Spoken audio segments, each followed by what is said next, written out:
అందరికీ నమస్కారం. నెల్లూరు ప్రైమ్ టీవీకి స్వాగతం పలుకుతున్నది మీ ఈతకోట సుబ్బారావు. మేము చాలా అదృష్టవంతులం. అవును, 1950, 1970లో పుట్టిన మేము ఒక ప్రత్యేక తరానికి చెందిన వాళ్ళం. చాలా సాధారణ స్థాయిలో బళ్ళో చదువుకున్న దాదాపు మా తరం వాళ్ళు అన్ని విషయాలలో నిష్ణాతులుగా కనిపిస్తారు. ఆంగ్ల మాధ్యమంలో చదువుకోకున్నా మాకు ఆ భాష మీద ఉండే పట్టు అమోఘం. ఒక ఆంగ్లమే కాదు, మేము చదువుకున్న ప్రతి విషయంలో ఎంతో ప్రతిభ చూపించేవాళ్ళం. లెక్కలు, సామాన్య శాస్త్రం, సాంఘిక శాస్త్రం ఇంకా అనేక విషయాలు ఎంతో శ్రద్ధతో నేర్చుకున్న వాళ్ళం. పోటీ చాలా ఎక్కువ ఉన్న ఆ రోజుల్లో అదేమంత గొప్ప విషయంగా కనపడకపోవచ్చు. కానీ ఆనాడు ఉన్న సామాజిక ఆర్థిక పరిస్థితులకు మేము సాధించింది చాలా ఎక్కువే అని చెప్పాలి. దాదాపు ప్రతి కుటుంబంలో కనీసం 4 నుండి 6 పిల్లలు ఉండేవాళ్ళం. ఇంత పెద్ద కుటుంబం కేవలం తండ్రి సంపాదన పైనే ఆధారపడేది. అంటే అందరికీ కడుపు నిండా తిండి దొరకటమే కష్టమయ్యే రోజులు ఇవి. పొద్దున్నే చద్దన్నం, మధ్యాహ్నం మామూలు భోజనం ఉండేది. రాత్రికి కూడా అంతే. పండగ రోజుల్లో మాత్రం కాస్త ప్రత్యేకంగా ఉండేది.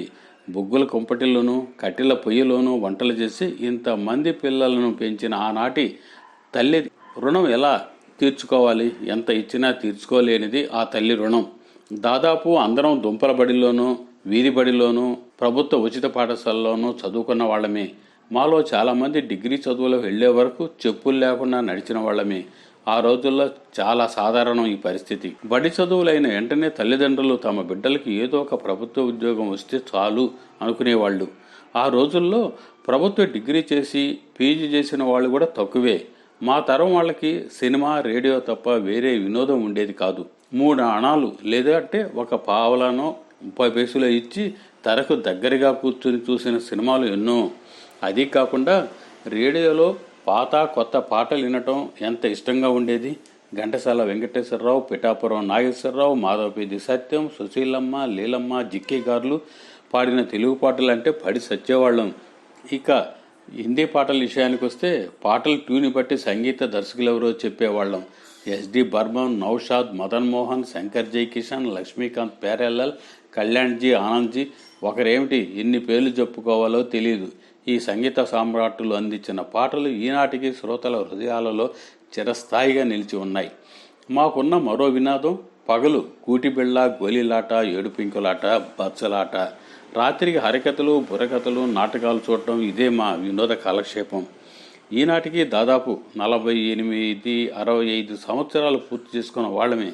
జీవితంలో ఉన్నత ఉద్యోగాలు చేసుకున్న వాళ్ళమే. పిల్లలను పై చదువులు చదివించి ప్రయోజకులను చేసిన వాళ్ళమే. అయినా ఉత్సాహం ఏమాత్రం తగ్గక ఇంకా యువకుల్లా కనిపిస్తే వాళ్ళమే.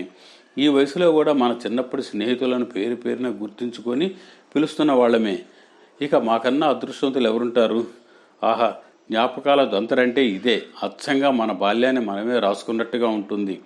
1950, 75 పుట్టిన వారికి అప్పటి ముఖ్యంగా జారే అరుగుల ధ్యాస అనేది తెలుసు. కానీ ఇప్పుడు జారే అరుగుల ధ్యాసే వారికి లేదు, తెలియదు. పిర్రపై చిరుగుల ఊస్తుందే ఇప్పుడు లేదు.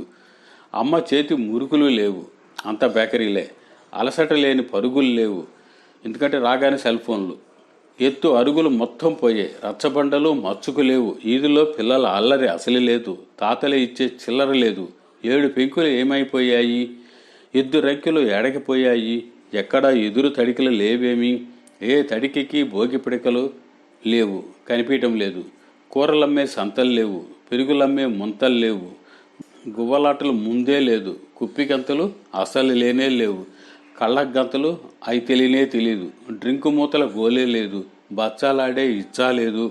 కోతి కొమ్మంచి ఏమైపోయే. అవ్వ అప్పచ్చి ఎప్పుడో పోయే. గూటి బిళ్ళ గూటికి పోయే. తొక్కుడు బిళ్ళకు రెక్కలు వచ్చిపోయే. గచ్చకాయలు మొచ్చకైనా లేవు. చింతపిక్కలు లెక్కకు లేవు. దారగా కారే ముక్కులు లేవు. జోరుగా జారే లాగులు లేవు.